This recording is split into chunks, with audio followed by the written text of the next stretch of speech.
Sir यांचे या ठिकाणी आपलं अभिनंदन करतो आणि आपण या ठिकाणी आपलं मनोगत आणि आपल्या भावना या ठिकाणी व्यक्त कराव्या.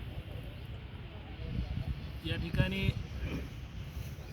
राज्य सरकार केंद्र सरकार म्हणत आहे की गॅसचा तुटवडा नाही आहे, परंतु जर गॅसचा तुटवडा नसता तर आज जे पुणे मुंबईसारख्या ठिकाणी लातूरसारख्या ठिकाणी जे विद्यार्थी शिक्षणासाठी जात आहेत त्यांचे मेस बंद झालेले आहेत, ते मुलं या ठिकाणी गावाकडे परत आलेले आहेत. ही भयावह परिस्थिती आहे.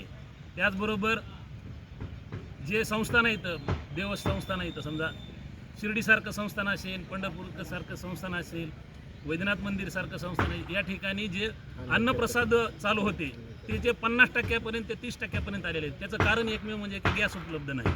फक्त या ठिकाणी गजानन बाबांचं चालू आहे, कारण तेही सरपणावर चालू आहे. त्यांचं पहिल्यापासून पिढ्यानपिढ्या त्यांना गॅसवर अवलंबून न राहता सरपणावर करत असल्यामुळे त्यांचं या ठिकाणी चालू आहे.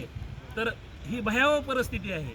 आणि त्यानंतर राज्य सरकारला केरोसिनची का गरज पडली मग तुटवडा नसेल तर?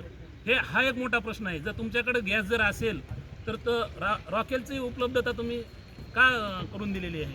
अशा प्रकारचं जनतेला संभ्रमित ठेवून जनतेला अडचणीत आणून ज्या लोकांच्या ज्या अडचणी आहेत गॅसच्या त्या सोडवण्यात यावा यासाठी श्रद्धेय बाळासाहेब आंबेडकर साहेबांनी या ठिकाणी आम्हाला आदेश दिले.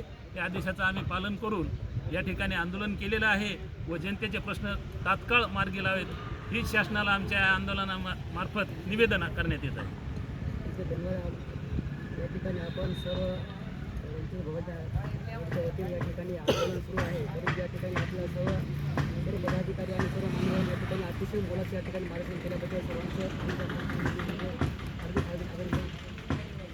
अरे नरेंद्र कब मिलेगा सिलेंडर, अरे नरेंद्र कब मिलेगा सिलेंडर. वंचित बहुजन आघाडीचा विजय असो. बाळासाहेब आंबेडकर आगे बढ़ो, हम तुम्हारे साथ हैं.